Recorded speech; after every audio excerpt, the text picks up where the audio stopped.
I think every hometown has its hauntings. There are a lot of ghosts here in Hamptonville. I was overcome with this overwhelming cold sadness. Whatever I'm looking at, I know that it's not human. I feel something in here. Something creepy. Very creepy.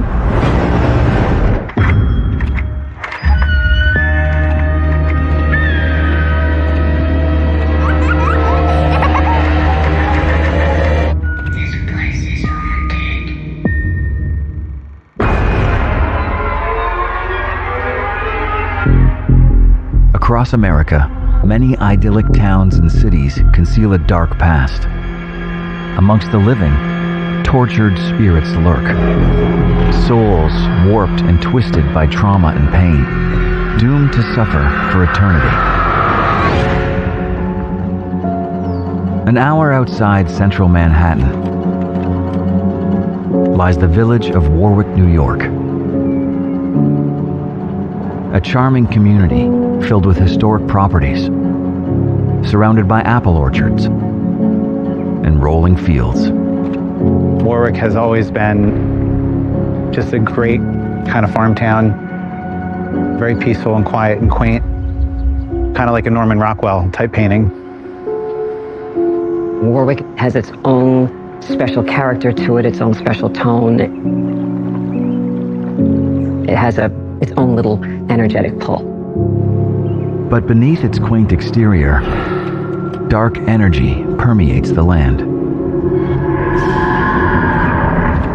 This area had been inhabited by Native Americans for thousands of years. And in the late 17th century, European settlers began establishing new communities here. By the time of the American Revolution, almost all the local indigenous population had disappeared. There are these spaces in North America that are chronically haunted, where there have been massacres, where there have been events that have occurred between settlers and the indigenous people, where there was a huge loss of life. There's a stain that exists there. The fabric has been torn by the violence.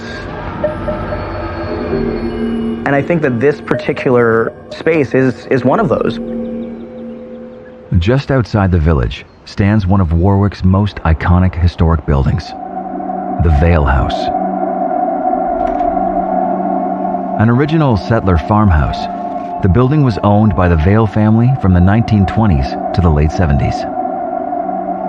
It was a fine federal house built in about anywhere from 1790 to 1810. But there was a lot of history to this house, good and bad. The man who owned it was a fellow by the name of Roy Vale. He was a master gunsmith, and he had a very successful antique business out of this big old house. Local legend says that one day in the 1970s, a farmer working in his field unearthed some unusual urns and brought them to Roy Vale for inspection. Mr. Vale said they are indeed very, very early. These are sacred and should not be touched. And if they're brought to the surface, they should be immediately buried again because they carry a curse. But against his better judgment, Roy sold the vases. And then started the troubles for his family. Horrific incidents befell each of the gunsmith's family members, one by one. His sister, who lived down the road, was murdered. Her dogs, their throats were slashed. His brother drove his truck out in the middle of the field and set himself on fire with kerosene. His mother supposedly fell down a well. So there were all of these strange things that happened, and it left a kind of aura over the house. There's a tendency for tortured spirits to attach themselves to objects. And once they attach to objects, they sometimes make that leap to people. And in the case of Roy, he may very well have something attached to him, simply from having mishandled these pieces of pottery.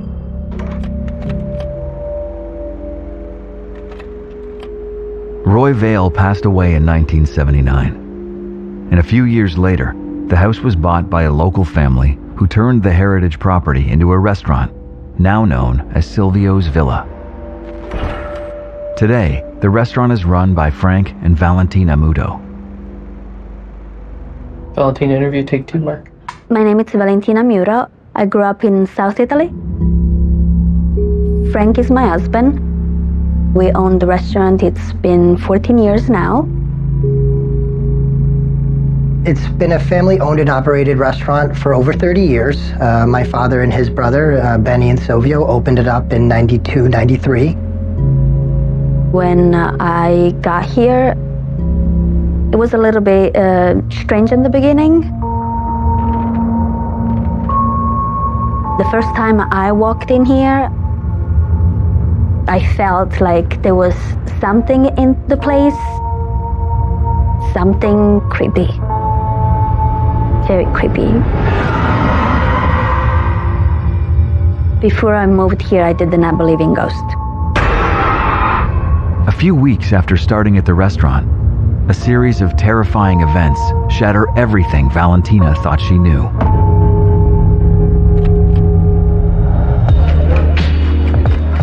It was a very busy night. I was here waiting for the drinks when the bartender asks me for the bottle of vodka. I see the bottle, it's right there.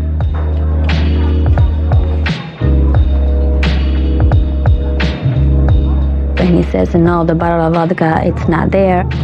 I say, it's right there, behind you.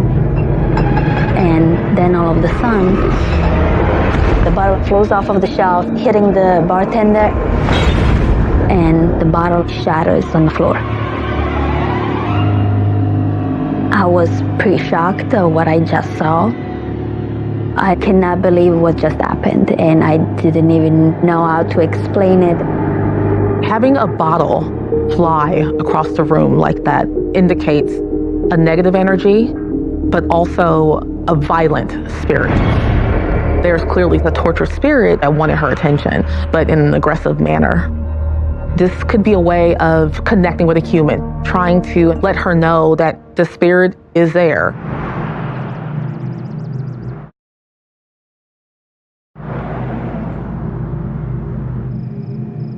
The tortured spirit in the restaurant didn't stop there. A few days later, when she is in the bar alone, Valentina is seized with fear.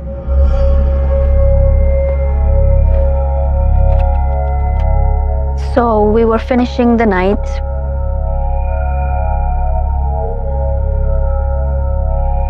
I'm putting everything away. Frank already went upstairs. I feel something that's in here. I heard steps, these footsteps, like very clear.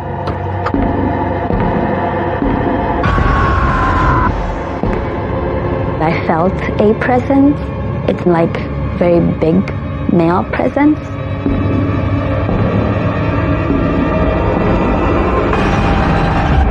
When I go to turn the light, I feel someone grab me from my shoulder. But when I turn around, there is nobody there. I don't know what to think. I don't know what is going on. I was speechless. I couldn't even talk. So I feel like they wanted me to know that they were here.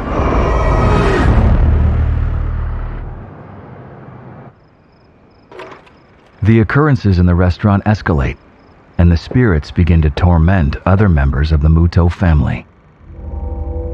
I was up in the attic, tidying up for the season. I was all alone, and I was on my way downstairs. As soon as I put my hand on the railing, my leg literally went pins and needles, froze up on me. I got really cold. My body froze. I was overcome with this overwhelming cold sadness.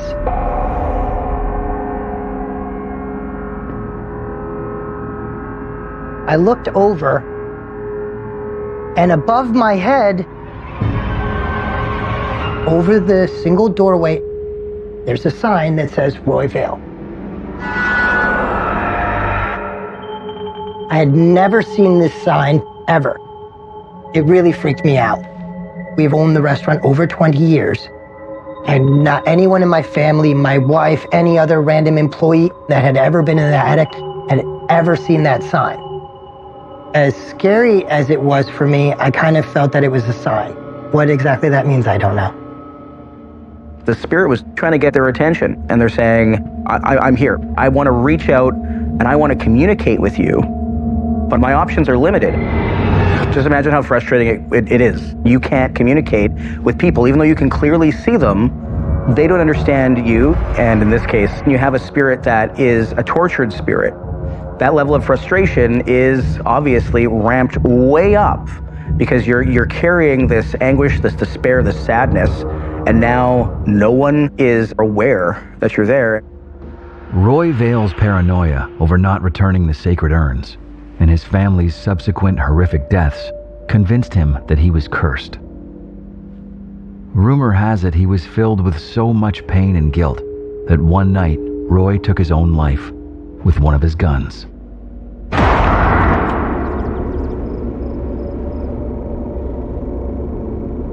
Valentina soon realizes that the guests are being affected by this tortured spirit too. So I'm bringing the customer to the table. They pick the table down here. And when they sit down, I take their drink order. When I come back with their drink, I see the lady is completely pale. She goes to me, there is a man right there staring at me. So I look behind me towards table 24 and I don't see anything. And she keeps saying there is this man looking at me. And I was like, I wish I can help. I don't know what to say. The lady is completely pale and scared. Then they just left the money on the table and they just left. I never saw them again. Table 24 is where Roy Vale's bedroom used to be. And it's also where he took his own life. When Frank's parents bought the place, the bullet was still in the ceiling. They keep patching it up, the bullet hole all the time, but the hole always comes back. The act of taking his life, I think, has tethered Roy to that space. That is why people see him there. He's not choosing to be there. He's tied there and is continuously, I'm sure, tortured by his own anguish. I think psychologically, Roy probably shoulders a lot of guilt for the events that unfolded within his family. And in his mind, the cause is not doing the right thing with these pieces of pottery. He feels as though he is cursed, and that curse is something that now continues.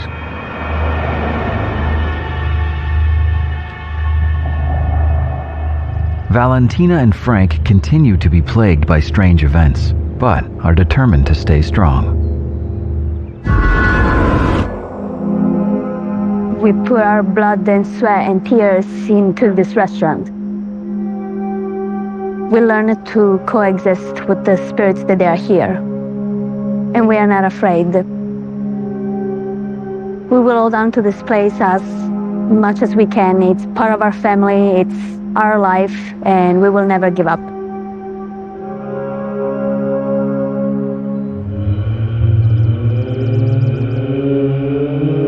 Meanwhile, a few states away, other tortured spirits must endure their eternal pain. In rural North Carolina lies the farming community of Hamptonville, a small town established in the early 1800s. Hamptonville, it's just a good place to live. People are friendly. It's just down home country. Hamptonville is very quiet, a lot of pastures, rolling hills. We have a lot of churches, a lot of cemeteries. But the peaceful small-town atmosphere conceals a history full of pain, intensified by its remote and undisturbed location. Mark Hagar is an historian and author who's written a number of books on the area's tragic past. Hamptonville is geographically cut off because of being between two river systems. It's very difficult to get into, and once you're here, you're here. A lot of the time, when you do have the presence of water, it seems to really embolden spirits. So the fact that Hamptonville is right in the middle of these bodies of water, I think that does lend a lot of extra energy to those spirits that might be there. In the early 20th century, the area was ravaged by a deadly disease. Over 14,000 people perished across the state, and in Hamptonville, entire families were found dead in their homes. The great influenza pandemic of 1918 devastated this region. A lot of those meals were turned into making wood for coffins and people lining up their horse teams to get them for family members who had succumbed to the influenza pandemic. I couldn't imagine the trauma that would be in those families.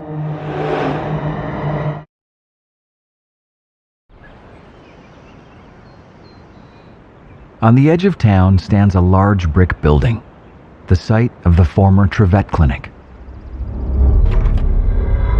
Built in 1932 by local doctor William Trevette, it was the only hospital for miles around. The clinic housed X-ray equipment, a surgery room, and also provided controversial treatment for those with mental illness. And then in 6 years, it was over. The doctor contracted pneumonia and died. With his passing, the clinic was gone. The negative energy that is present at that hospital, over the course of time, it does leave an imprint on a space. Given the fact that there's so much negative emotion, so much sadness, so much despair, that creates a bit of a breeding ground for spirits. Not only those who called that space home from the moment they left this physical realm, but also for other spirits who might be traveling through. They may become connected to that space. When Dr. Trevette died, the hospital ceased operations. Over the years, the facility fell into disrepair, but many believe that the building still contains the pain and agony felt by the souls who died at the hospital. You can feel the spirits. A lot of people might think that that's a little weird. Not necessarily a physical presence, but it's almost like you can still feel troubles from the past. There are a lot of ghosts here in Hamptonville. The clinic has a lot of history with ghosts. Doug Gallagher now owns the clinic property and has lived in the area all his life. As a child, we would drive through Hamptonville coming to church. Just driving by the property, it was kind of shaded, hidden in the trees. I never dreamed that someday I'd be the owner of this property. In 2007, Doug and his friend, Tim Trevette, a distant relation of the former doctor, bought the decaying property to save it from demolition and fulfill their dream of maintaining a plant nursery. The building had gone downhill. It needed a lot of work. When I first walked into the house, there was a feeling that you were being watched. It wasn't something that you could put your finger on, but you knew you weren't alone. Doug and Tim start renovating the building, but are soon plagued by unexplained events. I was coming downstairs, and I heard a muffled sound like voices in another room. I started looking around to try to see where the voices were coming from. There's nobody in the house.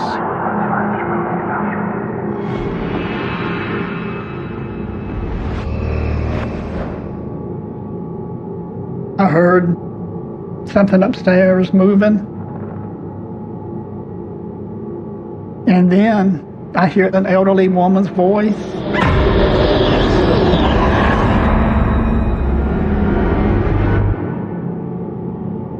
I couldn't believe what I had actually just heard. She was actually talking to me, letting me know that she was with me.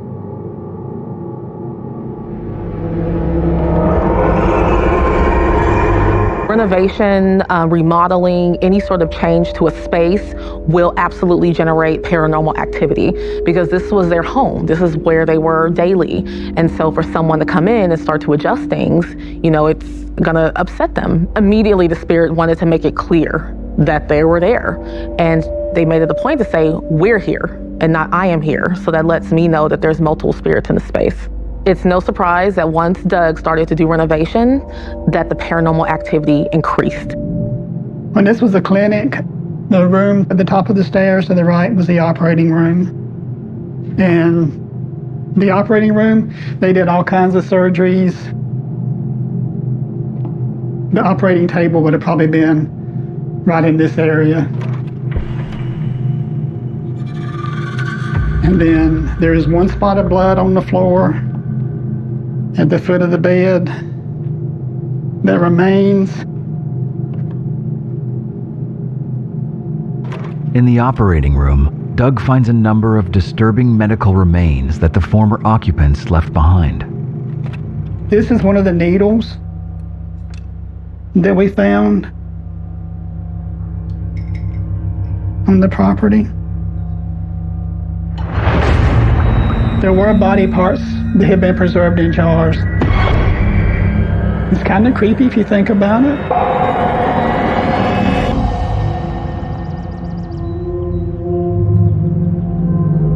The spirits at the clinic are determined to make themselves known. A week later, Tim is alone and preparing to leave for the night.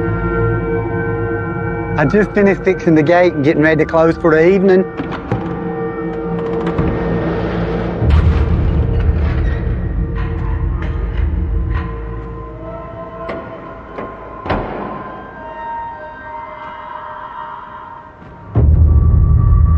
And I just get this weird feeling, like a real eerie feeling somebody was watching me or something.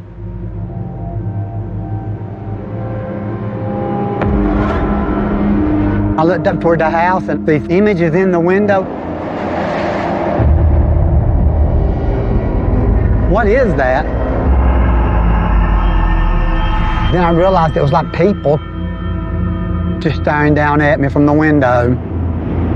My heart starts racing and I feel really nervous. My face was starting to get really warm. I just wondered if they were going to stay in the house or could they actually come out.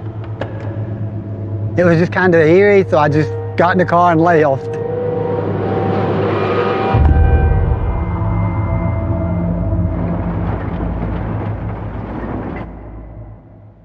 The dark energy in the house intensifies, and one day, while working in the basement, Doug finds himself bound with fear.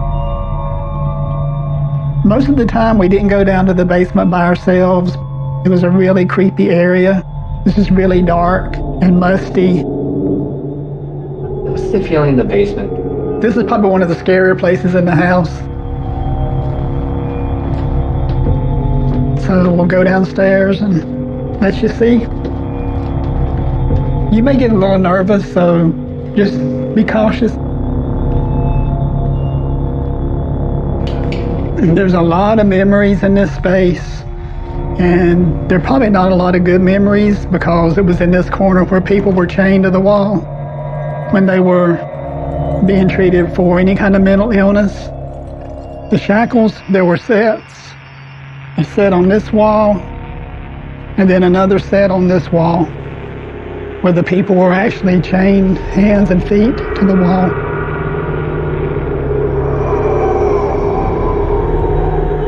So why did you take down the shackles? You could almost feel the way the people would have felt when they were being restrained, the sadness, and maybe the anger. But the act of removing the chains from the wall sparks one of the most terrifying moments Doug has ever experienced. We're working in the basement, removing the chains, and something just doesn't feel right. It's just a heavy feeling that you know that you're not alone, that there's something with you. And then things got really strange.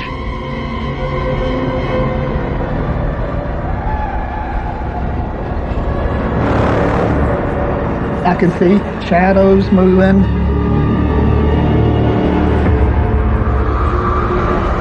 Suddenly I'm surrounded by entities.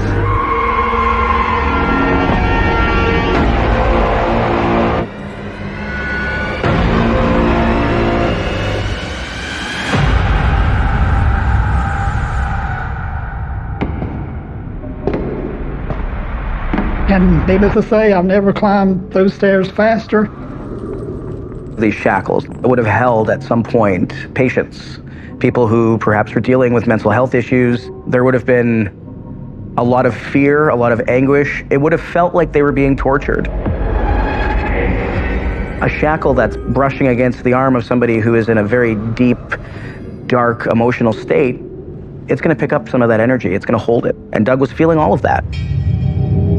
The spirits become increasingly displeased at the changes Doug is making to their home, and one evening, escalate things to the next level.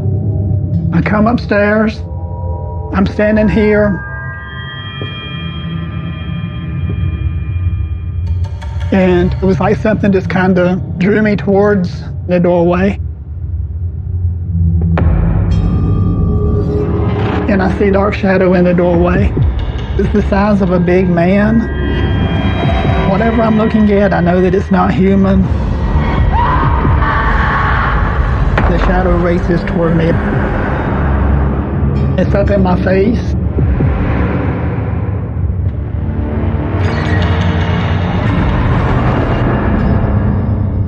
And I feel a tightness in my chest. I can barely breathe.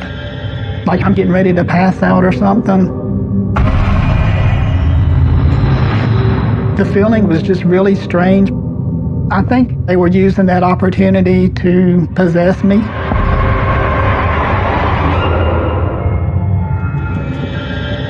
I just felt like I needed to get away from whatever was trying to attach itself to me. Tim knew that there was something going on. You okay? As quickly as it started, the dizziness went away. Whatever had been trying to attach itself to me was gone. When it comes to feeling possessed, it's basically the spirit trying to control you, trying to envelop your body. You feel like you are losing control. You feel sick, dizzy. It's horrible. There was someone that wanted to inflict their pain on Doug, and he was absolutely picking up on that. The type of spirits that are there with him, these are tortured spirits. There is a high chance that they're going to inflict some sort of pain or inflict energy towards him that, might harm him and his family. If someone like Doug decides that they want to stay in that space, he needs to make it clear that he is in control and that is his property. Doug and Tim continue to experience the dark entities in the clinic, but choose to endure the fear that overcomes them. We really haven't tried to get rid of these entities. This is their home. They were here before we were. When you're here for a while, it's like the place becomes a part of you. Some of the spirits that are still with us feel the same way. So who knows, down the road, I may be one of the spirits in the house. Elsewhere in America, some tortured spirits tragically fill an entire town with their dark energy.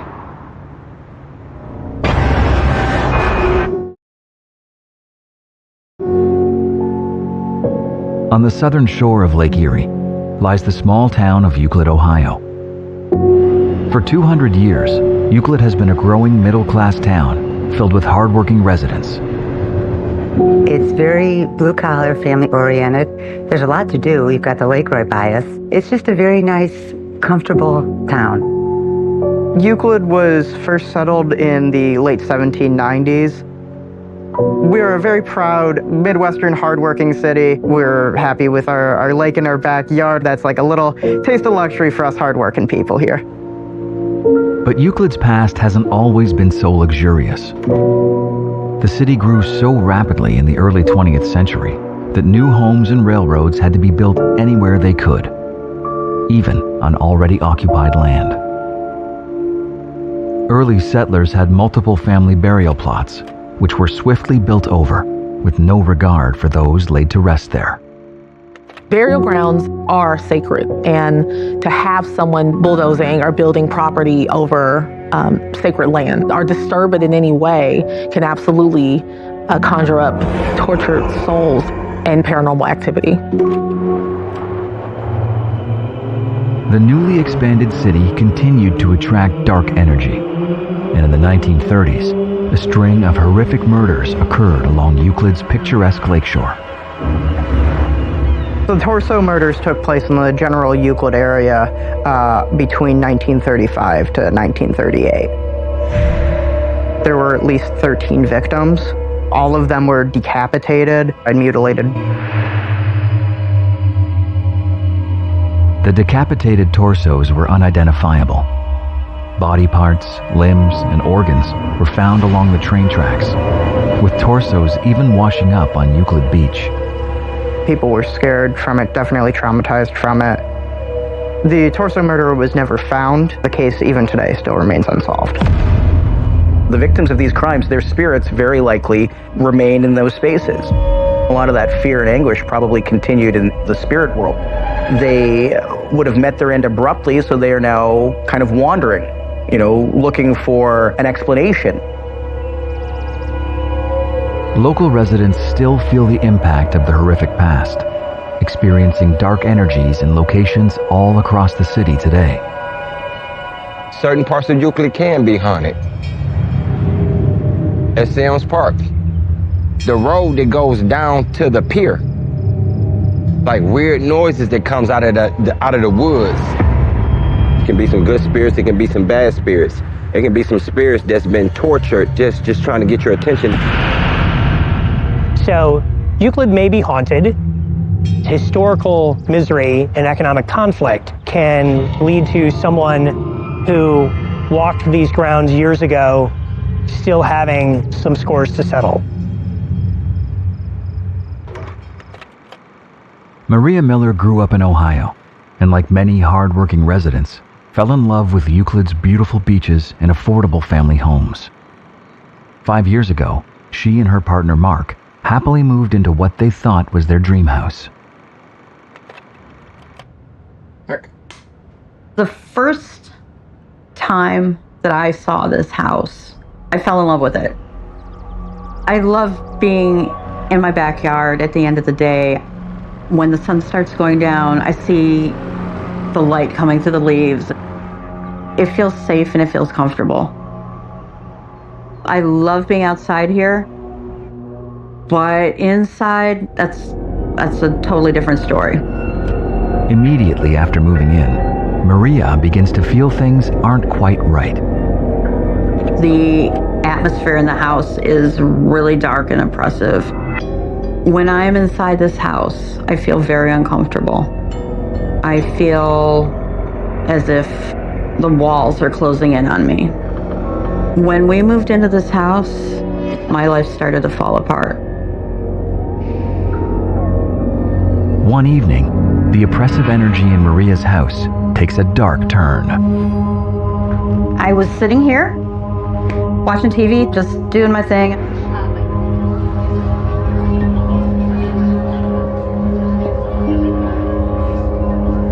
And I just had this creepy feeling.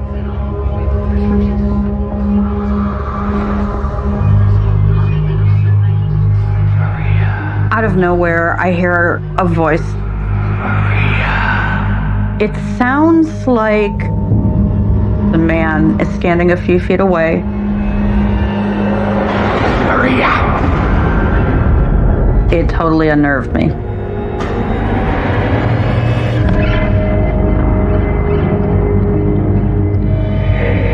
I looked over. Nobody was there. I was totally freaked out. And that voice just startled me to my core.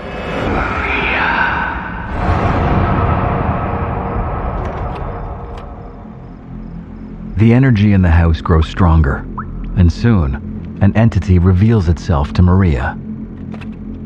What happened was one night after I got out of the tub, I was getting ready for bed, and I always sleep on the side of the bed. So I crawled in, and I was asleep.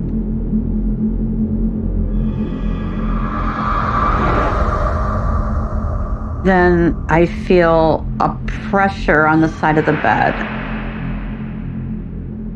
I thought Mark was getting into bed, but I opened my eyes and he wasn't there.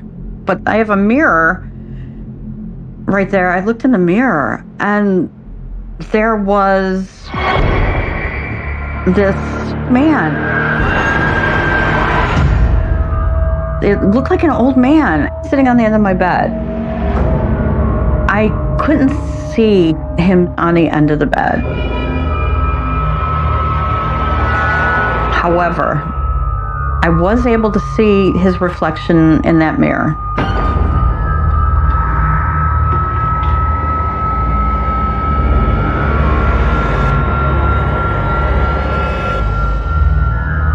I knew I had to get out.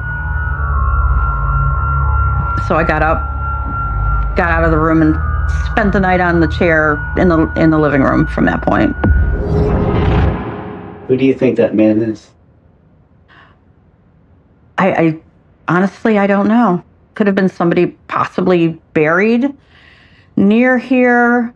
I know in Euclid there are several areas where they build houses right over top of the cemeteries, didn't bother moving anybody that was there.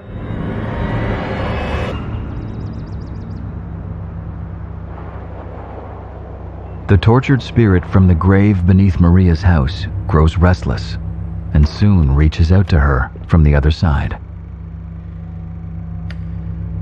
We had just gotten done having dinner, and I came up to the sink, put the dishes in the sink, and I was standing here.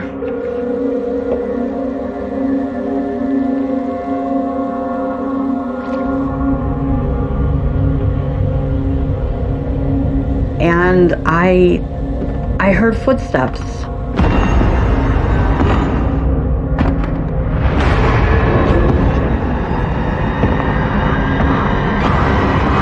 This hand, it grabbed my shoulder hard and it spun me around.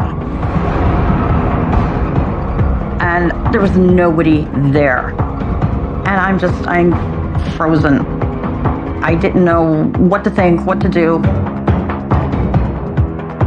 I booked out of here. I ran out the door. Whatever grabbed my shoulder, absolutely, it was not friendly. It crossed a line. I feel like my personal space has been violated. And I can't shake that feeling. I decided not to tell Mark about what had happened. I kept it to myself. I don't want to frighten anybody. I don't want to bother anybody with it. But it gets hard.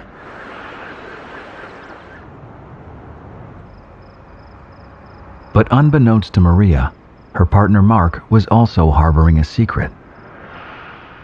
Mark reveals he had endured a paranormal encounter of his own.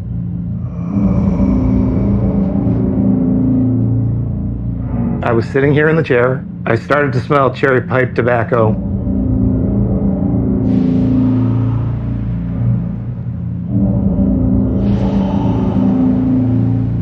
It wasn't coming from outside.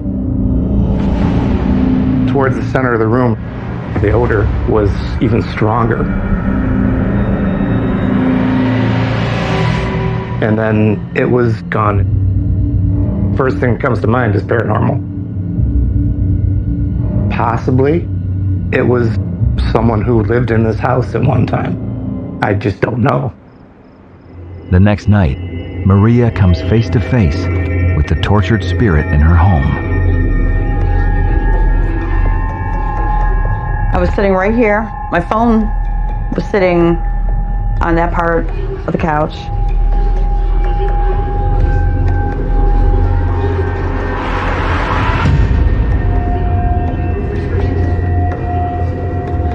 And I started smelling, it was like pipe smoke, I guess you would say.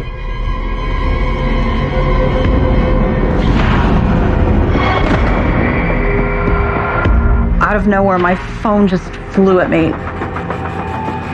And it hit me in my ribs. And it hurt. It was like somebody physically picked up that phone and just full force, just threw it at me. And that's when I see this old man standing in front of me, glaring at me like, what are you doing in my space?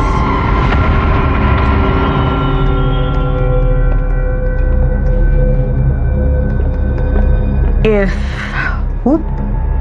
Mark hadn't walked through the door, I don't know what would have happened next.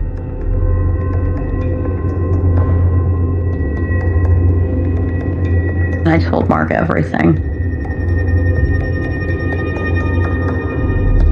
Mark was amazing. He believed everything that I just said to him.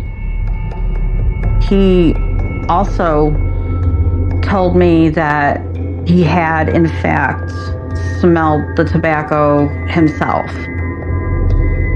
I was very surprised when she told me about the experiences that she had. I didn't know it was as heavy as it actually is for her. I'm not worried about her at all because she's a strong person. I'm here for her. I've got her back. I'm going to help her with anything she needs with this. With Mark's support, I have been trying to make things better in the house. I burn a lot of sage. I utilize crystals. I sprinkle salt, which is supposed to help clear houses. Whatever is happening inside my house, I'm fighting it. There's no doubt about it. I'm not going to let it take me over. Tortured spirits are everywhere, and it's easy to get sucked into their vortex of guilt and anger and frustration. When dealing with a tortured spirit, stay positive. You have to remember that you are in control. We can give them attention, but not too much. Otherwise, we'll get dragged down with them.